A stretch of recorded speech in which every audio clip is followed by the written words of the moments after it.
आई भावना, मला आधी सांग, तुमची ही अवस्था आमच्यामुळे झालीये? नाही नाही नाही आई. काकू अगं असं का विचारतेस? असं काही नाही झालंय.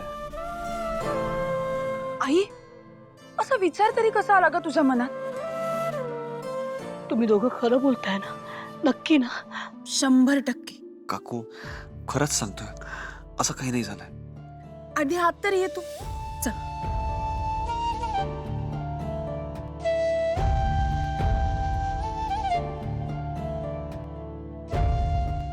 ये ना काकू. बापरे, सिद्धू, भावना, हे घर तुम्ही बांधलं? अगं, किती निगुतीने आणि नेटकं काम केलंय तुम्ही. देवारा, देव पण आहे घरात.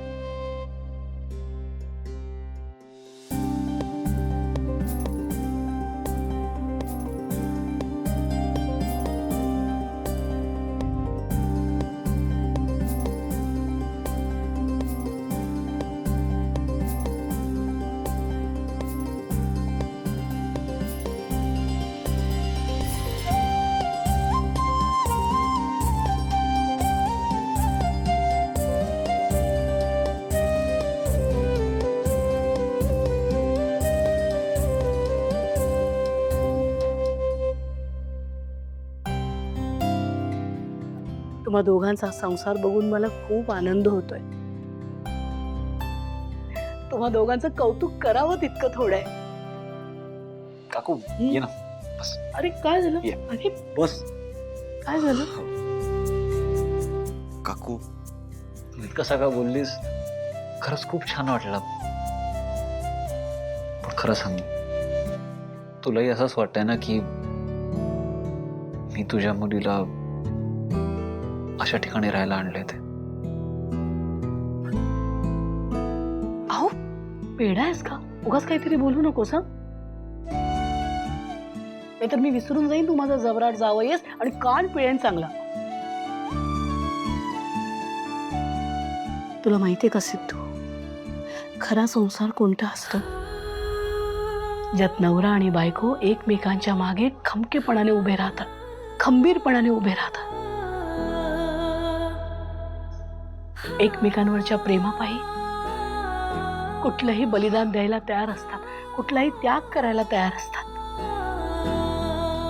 आणि तुम्ही दोघं आता तेच करताय.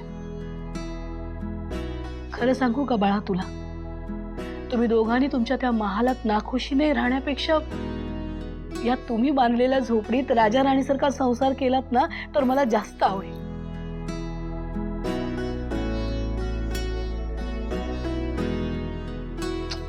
पाहिलं, सांगायचं ना आधी की तुम्ही स्वतःच्या घरी मला घेऊन चाललाय म्हणून. रिकाम्या हाताने आले मी, पाप लागेल आता मला. ते भाकरीच्या पिठाचं पॅकेट तू आजीला देणार होतीस ना, तेच आम्हाला दे की.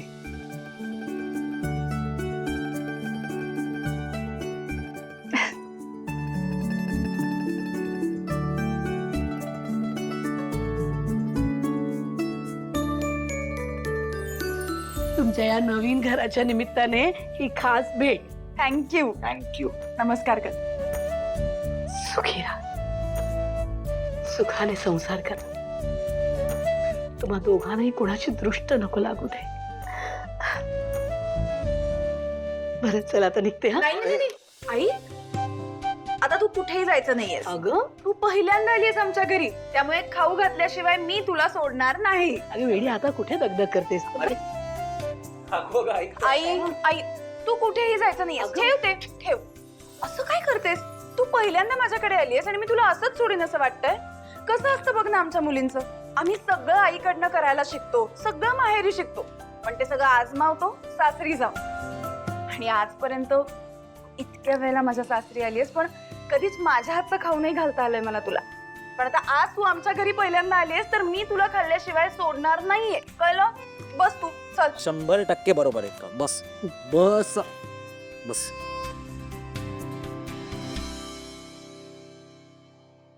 पप्पांच्या नादात जरा जास्तच खाल्लं हो मी. विषय भावना, खूप छान झाली होती मिसळ.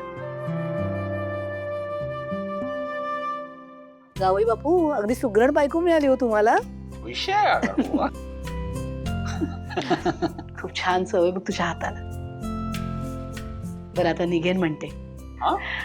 का काकू अगं वेडी आहेस का तू थांब ना थोडा वेळ आपण मस्त गप्पा मारूया. अरे वाट बघत नाही, असेल. तू थांबायचंच नाही थांबायचं. संपला विषय, तू थांबणार आहेस.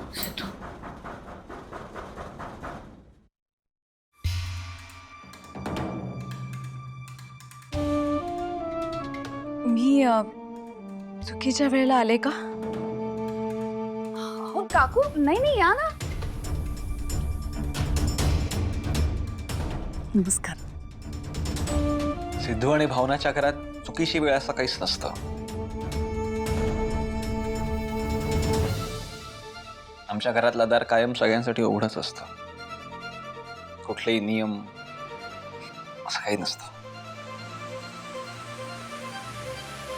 सिद्धू, अरे मी कधी कुठले नियम घातले? नाही तू घातले नाहीस आहे, पण तू मोडले सुद्धा नाहीस ना.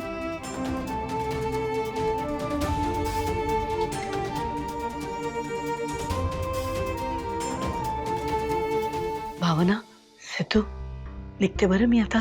रेणुकाताई येते. का अगं काकू तू कशाला झालीस? तू बस ना. मला खरंच सांगतो, मला भरपूर गप्पा मारायच्या तुझ्याशी. तू बस. अरे गप्पा मारल्या आपण. आता रेणुकाताई आल्यात, त्यांनाही बोलायचं असेल. होऊ दे निवांत. काकू आईला जे काही बोलायचं असेल ना ते तुझ्या समोरच बोलेल. ते सिद्धू, मला माहिती आहे तू रागावलायस ना माझ्यावर. घर सोडून गेल्यापासून म्हणजे तुझी बाजू घेऊन मी आईंच्या आणि यांच्या विरोधात गेले नाही. मला नाही जमलं, जाता आलं नाही. पण मी खरंच सांगते सिद्धू, तू जेव्हापासून घराबाहेर पडलायस ना, एक क्षण सुद्धा मला चैन पडलेलं नाहीये घरात. मला माफ कर, मी नाही मदत करू शकले.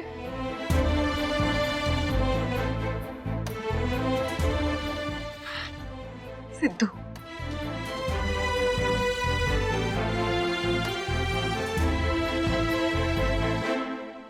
भावना,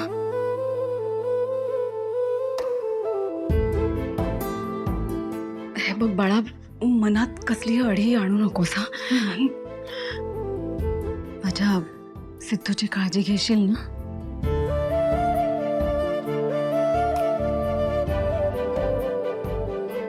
बरं, हे पैसे ठेव, कामी येतील. हाच तर फरक आहे. नाही तू या घरात आल्यापासून फक्त आणि फक्त कीम करतेस आमची. ते मोठे सेलिब्रिटी असतात ना, ते जे गरिबांना पैसे देतात तसं. नाही तसं नाही, खरं तर हाडाच्या राजकारण्यांसारखं. कारण शेवटी तू सुद्धा राजकारणी घराण्यातलीच आहेस ना.